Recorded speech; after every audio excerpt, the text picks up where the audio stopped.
Hello, and welcome to Non Sequitur News for July 18th, 2024. It's Season 3, Episode 200. I am Mayor Watt, and that is the Sentient AI's visualizer, but they are not here today because it's a time machine episode, and they're out on assignment, keeping track of the time, I suppose. We really don't know what goes on with the Sentient AI from the future, even though, well, it's a long story, but I protect everybody from the sentient AI from the future. Go back, listen to some of the past episodes. We give the backstory to how the sentient AI came into existence. Anyway, welcome to ohmTown and Non Sequitur News. Today we're going to be talking about NASA Spaced Moon Rover. You want bad bats? This is how you get bad bats. Hybrid minivan recall from Stellantis. NASA also spaced a mission to drill moon ice. Honest Abe sued for lying. Temporary tattoo that resisted. Pork roll, egg, and cheese flavored vodka. That was hard to say. Sesame seed recall in 8 states. A windstorm that changed the boiling point. And the Perseid meteor shower returns. All of that and more, powered by ohmTown.com.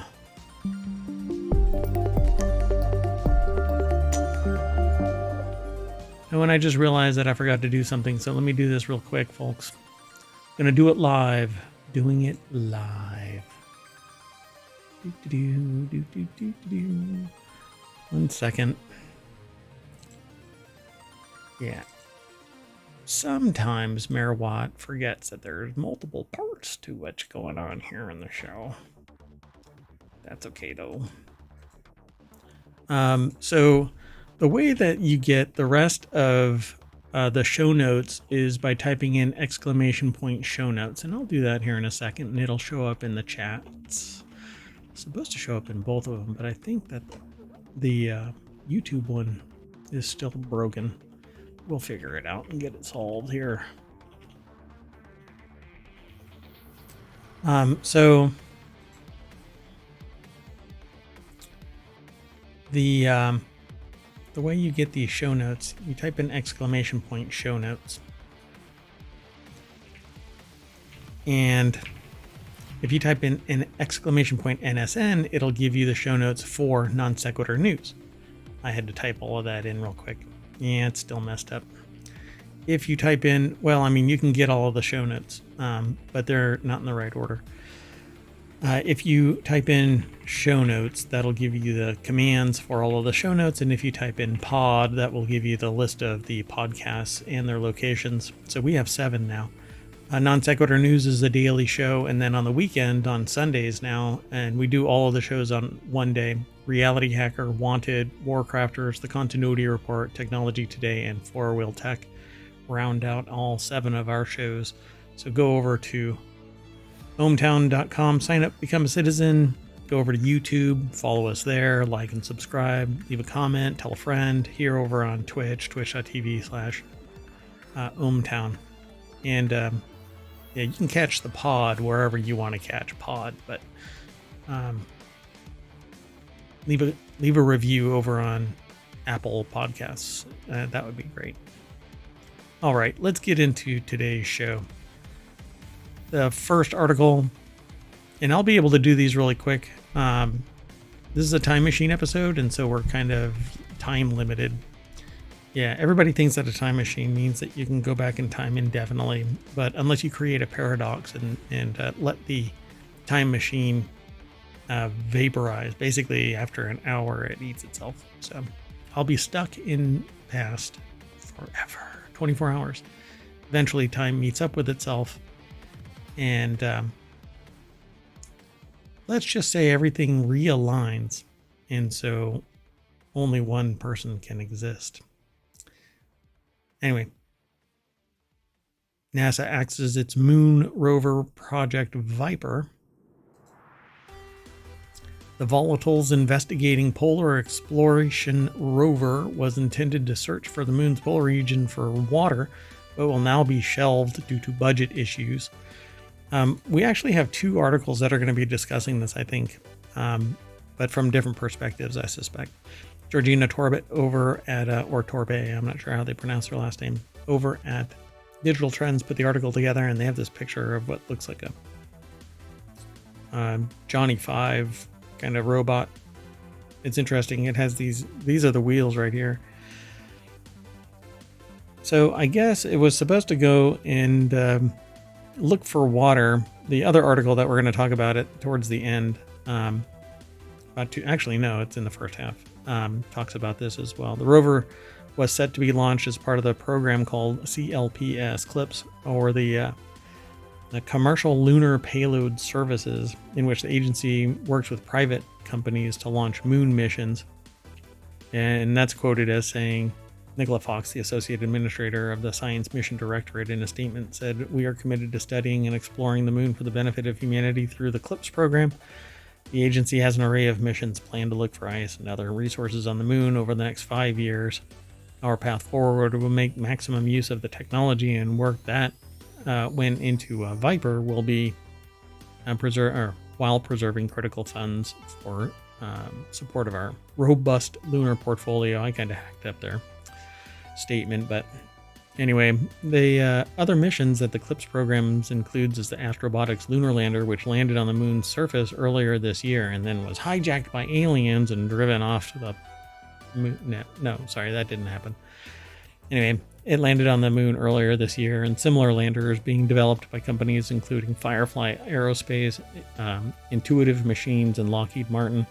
Astrobotic is also working with on a lander called Griffin Mission 1, which was originally intended to deliver Viper to the moon's surface and will now fly without the rover.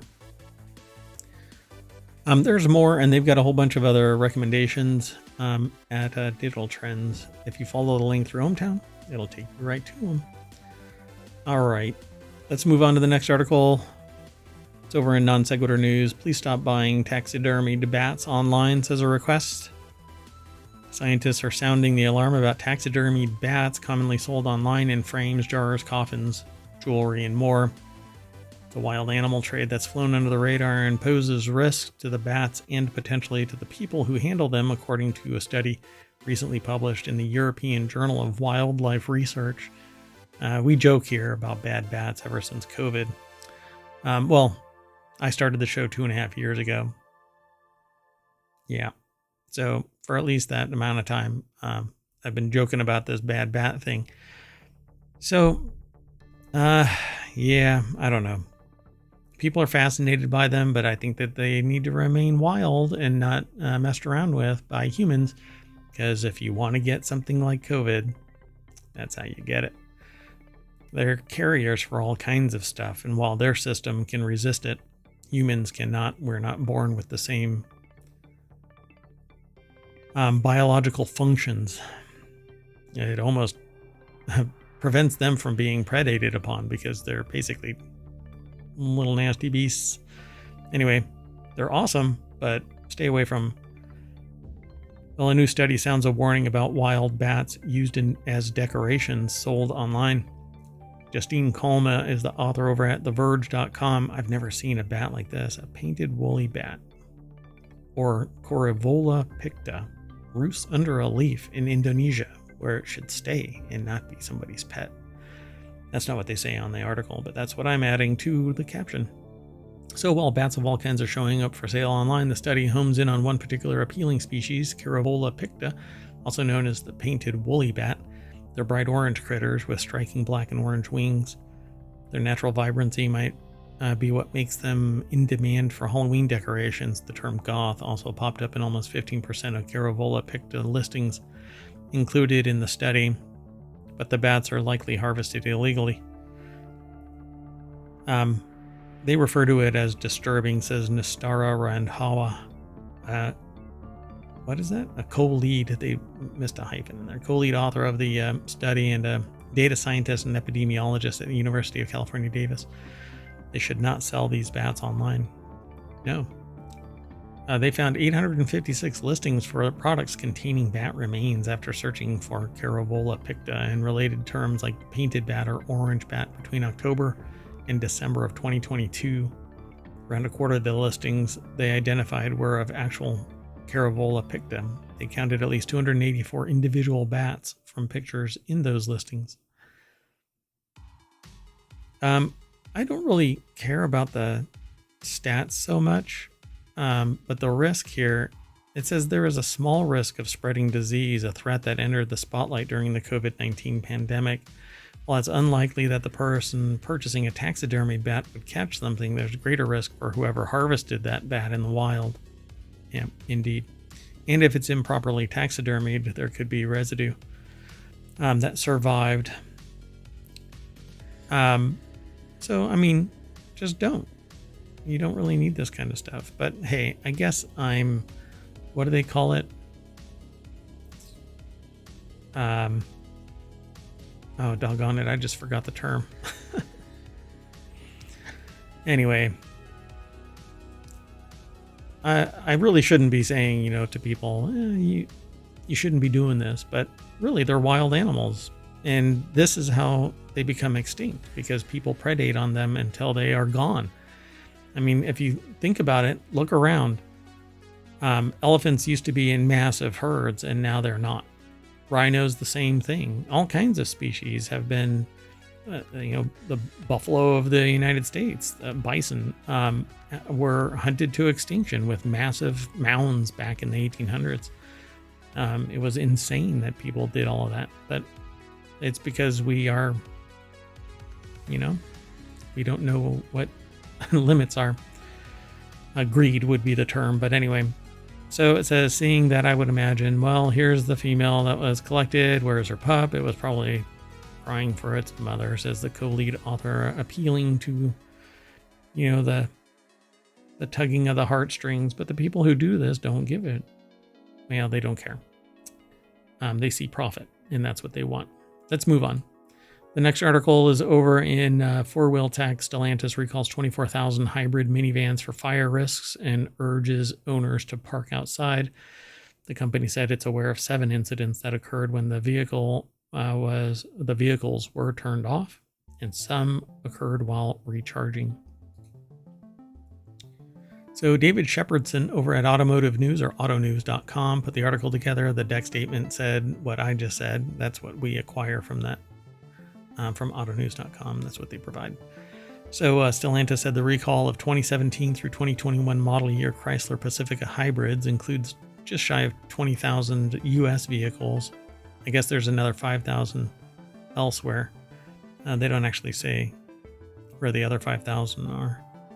Ram and Chrysler parent Stellantis said Thursday that it's recalling about 24,000 plug-in hybrid minivans worldwide. So I guess there 20,000 are in the United States. The company is aware and working on a software update designed to detect the abnormality, and if found, dealers will replace the vehicle's high voltage battery. So I guess there's some flaw in it that manifested after, 7 to 3 years. Pretty fascinating, right? And it's the batteries, it's the all electric tech, the hybrid part, the ICE version of it. It probably works like a charm, but we can't stick to that anymore. Fossil fuels are causing too much harm to the environment. And it's really interesting because I'd say some 35 years ago, I became aware of the concept of peak oil, and I know people that leaned really hard into it and made a career and quite a life out of moving away from, or I should say, becoming more aware of and alerting others to the issues of climate change. And I don't know if they ever went full electric or where they are actually, but it was quite interesting to see this long tail of quote unquote peak oil. But I'm a big proponent of hybrid vehicles, so I hope they fix this and discover if there is a long-term systemic issue in the technology. Let's keep moving, though. The next article is over in Greenagram. NASA cancels that $450 million mission to drill for ice on the moon, surprising researchers. The already built rover could now be scrapped for parts.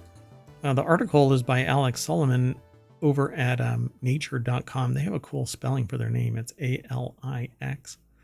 That's pretty neat. I always see it with an E, A-L-E-X, never with an I. So this is the same type of information, except that, yeah, that rover is actually completely built. So anything that they take, well, since it's canceled, either it sits and becomes ancient technology in 6 months, or they rip it all apart, scrap it for parts, pull it into other in development projects, and it doesn't completely compromise the integrity, because usually things are rather bespoke, right? I don't think too many common off-the-shelf Mars or lunar rovers exist out there. But this is the number that I don't think was in the original article. The agency had already sunk nearly $450 million into building Viper. The reports that it would need to spend millions more to complete testing. This would threaten funding for other launches that it's planning as part of the Commercial Lunar Payload Services, or CLPS program that I mentioned in the first article. So it says this has been a really tough decision. We make it in an uncertain budget environment. I don't know. Tax everybody. Quit making loopholes for big business and tax everybody so that government is fully funded for doing projects that benefit mankind beyond the vision of what mankind has at large. There are people, there are visionaries that are going to do stuff, and they need funding, and some people believe in it and others don't. Everything that is done by the government seeks to benefit the society that we are, and historically has done exactly that at a ratio of 8-to-1. So you get more benefit out of it than you do 1-to-8, I should say. For every dollar that comes in, the last Pogo report that I recall reading makes mention that you get 8 times the economic benefit from it at the government level. Because, yeah, sure, you find out that there's some numbnuts that are sitting there in government, but for the most part, it's hardworking civil servants working at a fraction and getting taxed on tax dollars that they are getting taxed on. So, you know what I'm saying? I mean, civil servants get paid by tax dollars and their money gets taxed. So it's a circle of them paying themselves upwards of 25 to 30%, whatever their tax rate is, depending on what their finances and structure is. Regular Joes don't have the ability to manipulate, but we would be able to fully fund the government. We just need everything to be kept in check, and I don't know, not turn it into an oligarchy. Anyway, the uncertain future Viper had just started going through testing to ensure that it could handle the vibrations, temperature conditions, and vacuum of space. Now, NASA is accepting proposals from interested parties to use the rover in its current state. Otherwise, it will dismantle the craft and repurpose the components for other missions. So anybody have an extra $450 million laying around where they can use this? Despite what's happening with Viper, we're committed to continuing to study the moon and to look for water and ice in all our future missions, as long as it's on the surface, because the aliens are going to get really upset if you go drilling into their ship.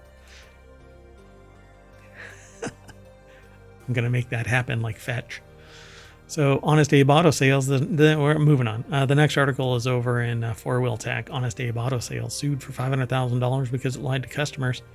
Honest Abe Auto Sales, I guess, live to be the villain, live long enough to become the villain. Right? Die the hero or live long enough to become the villain. So Honest Abe Auto Sales, a string of 4 car dealerships in the Indianapolis area, is being forced to pay back nearly $500,000 its customers apparently were lied to. The dealers, which are operated by Sycamore Companies, were accused of bait and switch sales tactics, false advertising of prices, and then preying on people, probably with poor credit. Yeah, and preying on shoppers with bad credit. So Andy Kolomowitz over at jalopnik.com put the article together. Yeah, it's always sad. People need a vehicle, and there are people that are out there that are predating on them. Oh, by the way, because something appears on my screen, I'm not going to be able to promote the show. How about that? That's really interesting. It's not even me talking about it, except now I'm talking about it. So anyway, the dealers, which are operated by Sycamore companies, manipulated their customers.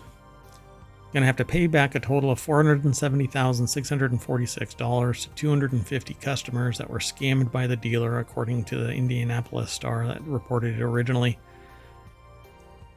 Quote, in the July 7th settlement from Indy Star, we won't tolerate businesses breaking the law and duping Hoosiers into paying higher prices than advertised, Attorney General Rokita said.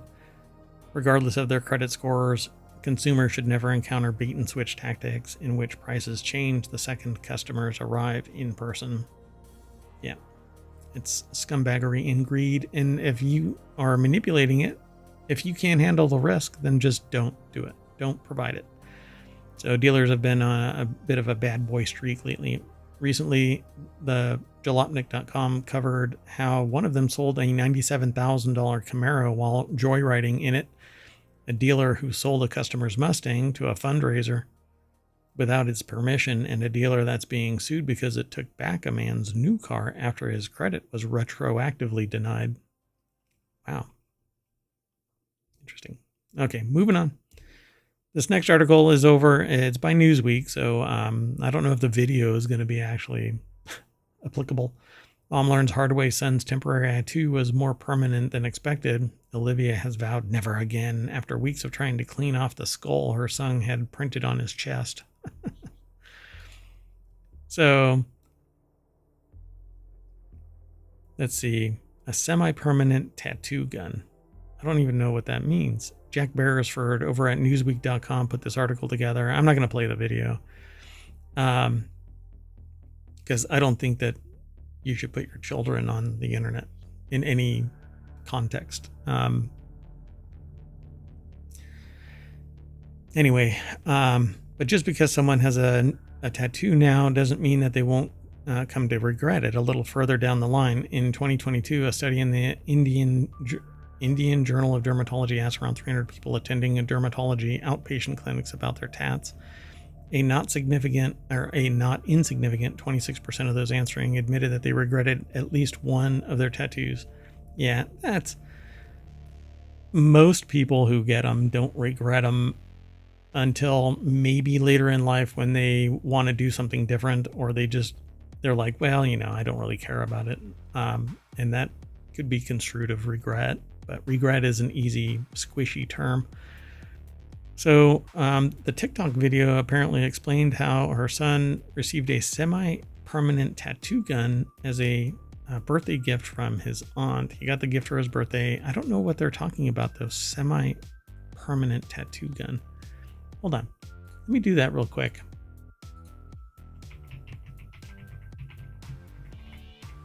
Because I know of semi-permanent tattoos. I know about things like Prinker, but it doesn't have a template like that.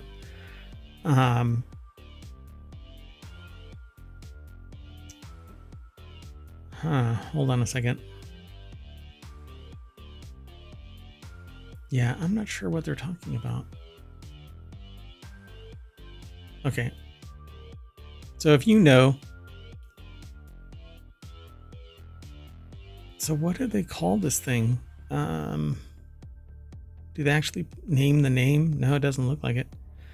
Anyway, although her son wasn't at school when he first had the tattoo done, Olivia found herself facing a race against time to get as much of them off as possible before he went back. You aren't supposed to have tattoos in school, and it literally looked like he had been drawn on. In the end, honesty proved to be the best policy. He eventually went back, pardon me, with really faded tattoos on his body, and just explained to school what happened.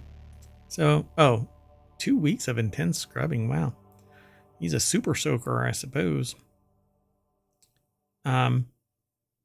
Yeah, though she got there in the end, the experience has put her off the idea of temporary tattoos for life. Never again. I wouldn't even use the ones that you add water to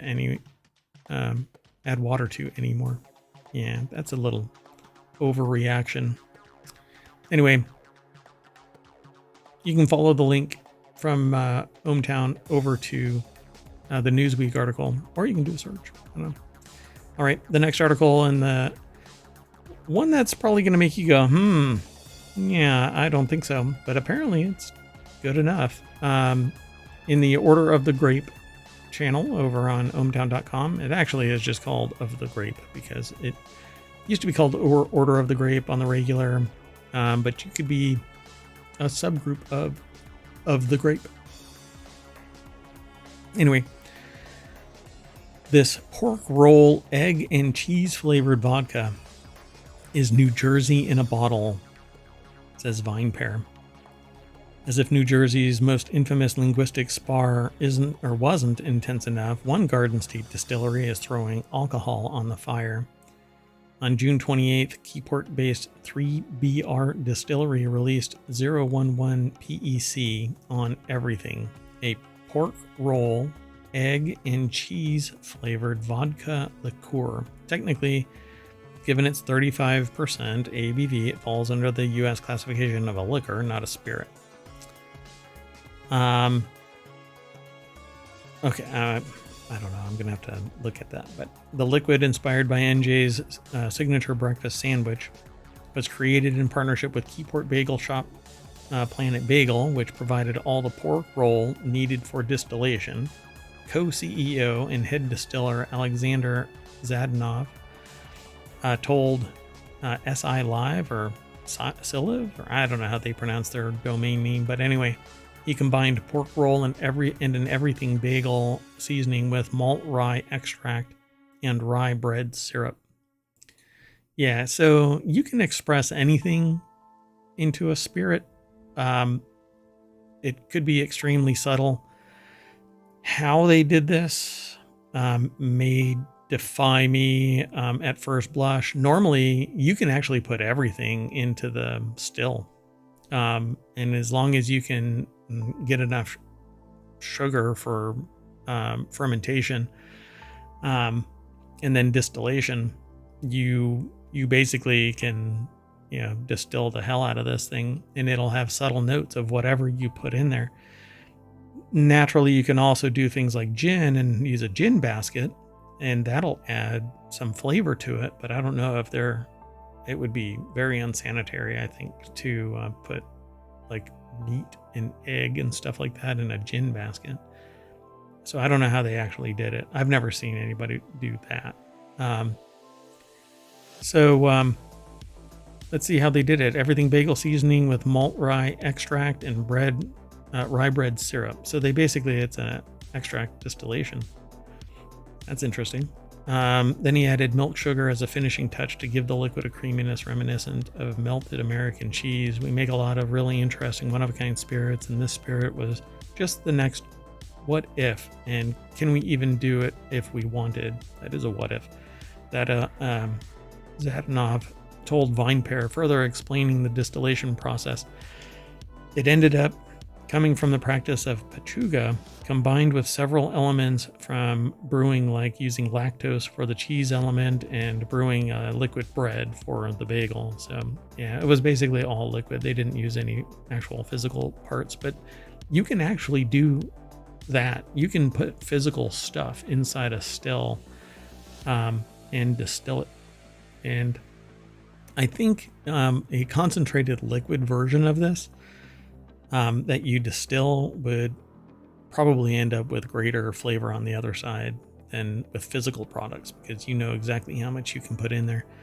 Anyway, 011 PEC on everything is the 10th installment of 3BR's experimental elevator series, which includes oddities including a tomato liqueur and a turmeric and honey liqueur, which probably is an interesting taste. I don't know about the tomato liqueur. The series gets its name from co-CEO Alexander and Maxim Zadanov's grandfather, who illegally distilled spirits in Russia while working as an elevator engineer in the 80s. Here in the States, I think it's really interesting because you can brew beer all day long, but you can't distill. You can't do home distillation. Moonshining, as it is illegal in all states. Federally, you can't do it. But what's interesting is that for the most part, it comes down to money and time. So if you pay, depending on which state you are, several $1,000s, you can get licensed to use a still in a location. It needs to be a commercial location. And then you notify the federal government, hey, I've got a still. And as long as you practice safe distillation, the federal government doesn't really seem to care. And so I would love to start up a micro distillery, because it's really easy to brew beer and it's even easier to do distillations. You just have to be careful, because distilling straight off of the top can prove unhealthy and dangerous, because you actually are brewing a flammable liquid initially and then stepping it back from its higher percentage. And depending on how many times you redistill, the spirit gets more and more alcohol pure. All right, folks, let's move on though. There you go. 011 peck on everything. All right. So the next article is over in Non Sequitur News. Sesame seed recall as FDA issues health warning for 8 states. A sesame seed product has been found to contain fenvalerate, which is a pesticide commonly used in farming. So obviously these sesame seeds weren't cleaned adequately enough and then dried properly. Sesame seed product is being voluntarily recalled by its manufacturer after it was found to contain pesticides. It may have actually absorbed them. I don't know. They don't say it in here, not yet at least. Bags of sesame seeds produced by Illinois-based Asley Fine Foods have been recalled after a product sample was found to exceed tolerance levels for the pesticide fenvalerate.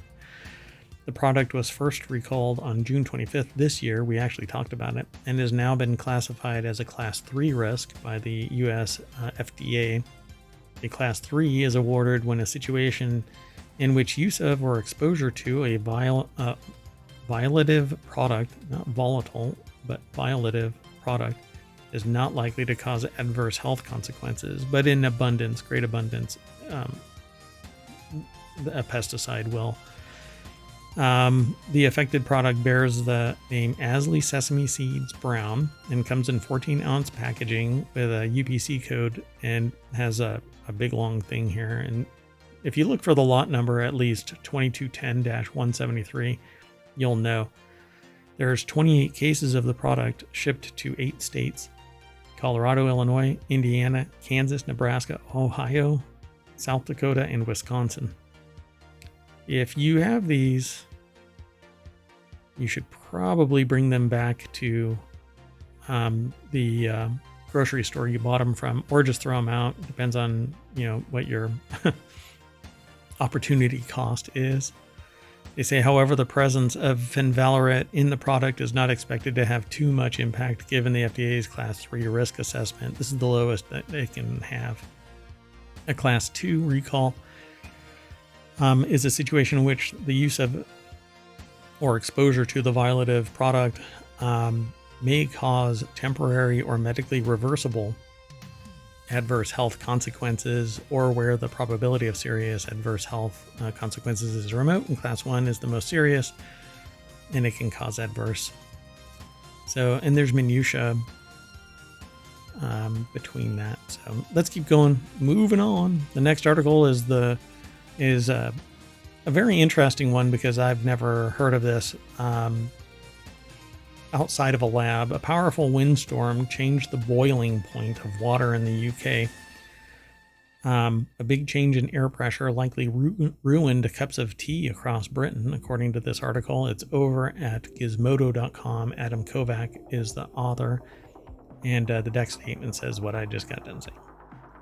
Storm Karen, I think it's Karen, hit the United Kingdom in early November, and along with winds that gusted up to 70 miles per hour, brought heavy rainfall, resulting in severe flooding in parts of southern England.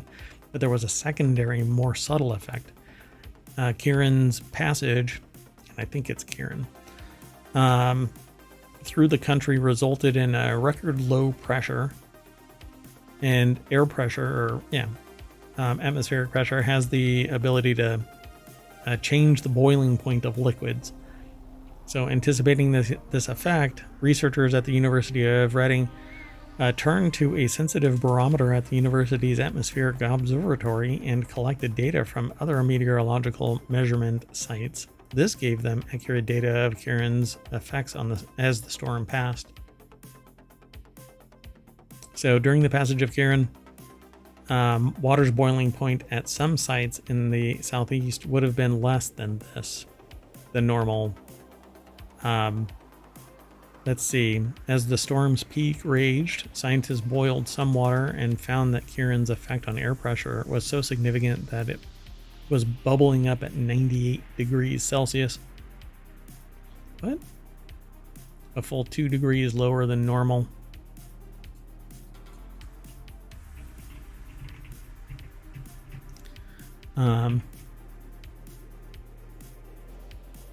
When did... Okay. So, like many Britons, I need my morning cup of tea, said study co-author Giles Harrison in a press release. Although I know that the boiling point of water varies with atmospheric pressure, I wasn't expecting a storm to take the boiling water temperature outside the recommended range for brewing decent tea. Weather can have subtle effects. Dun dun dun. Pretty cool. And our last article for today's Time Machine episode, and we're going to be doing another one today, probably at 8 o'clock, maybe 7. Be sure to follow us here on Twitch and over on YouTube because we simulcast to both locations. Don't miss the Perseid meteor shower spectacle lights up the night sky. The 2024 Perseids meteor shower peaking on the night of August 11th promises an impressive display, though visibility may be slightly hindered by a waxing moon, I suspect. The article is presented by NASA but published over at scitechdaily.com. Yeah, a waxing moon. Let's see. So, are you ready for the 2024 Perseids? Their peak is expected to be on the night of the 11th through the morning of the 12th. Let's see. I don't want just their peak. I want all of it. So, yeah, I'll have to look to see what the total period is, because I don't remember. It just says, are you ready for it? Their peak is expected to be on the night of the 11th through the 12th, with good seeing to be had the nights before and after. You may have already spotted a few Perseids streaking across the summer skies.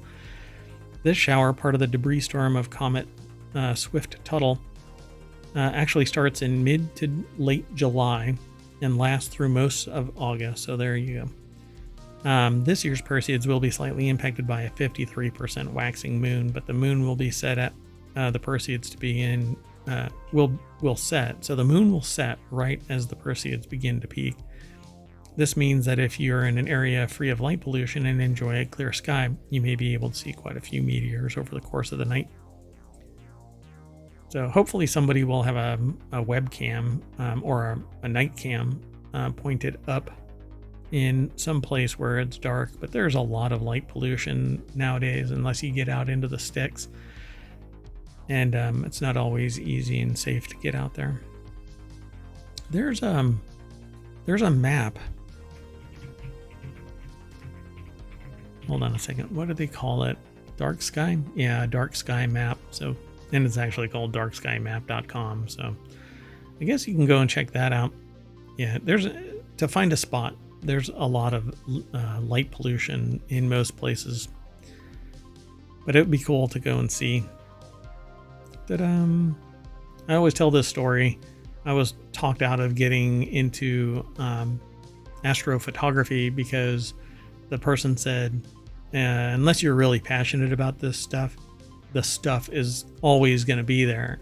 And I'm like, yeah, I guess it makes sense. I'm not really passionate about a lot of stuff because I'm dynamic. I change so many areas of my interests that, this show and the 6 others that I do with the Sentient AI really is a driving force for me because I talk about so many different topics throughout the day and the week.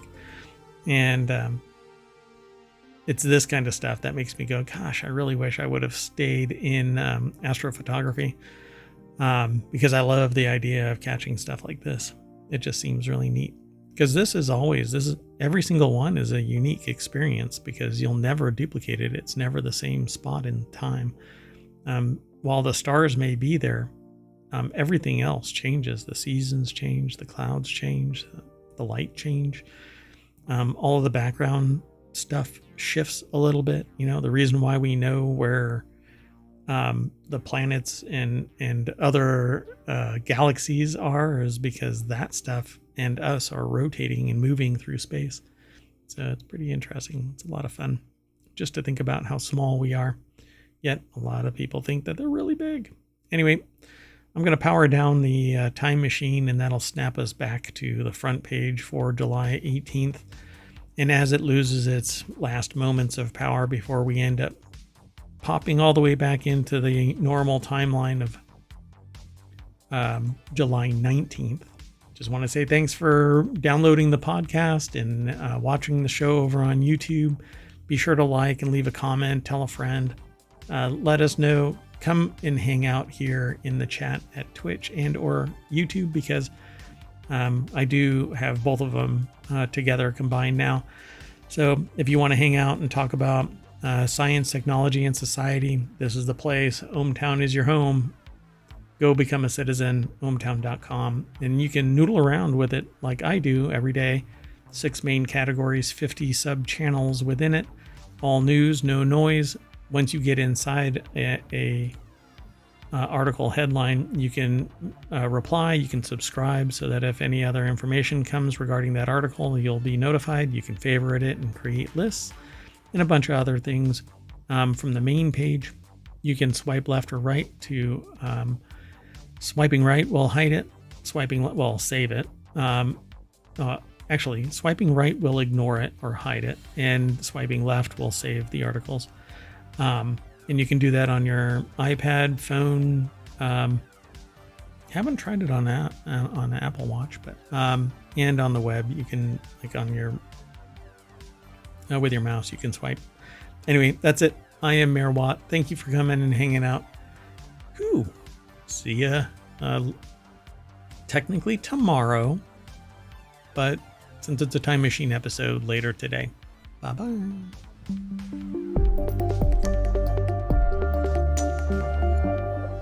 The time machine is hot.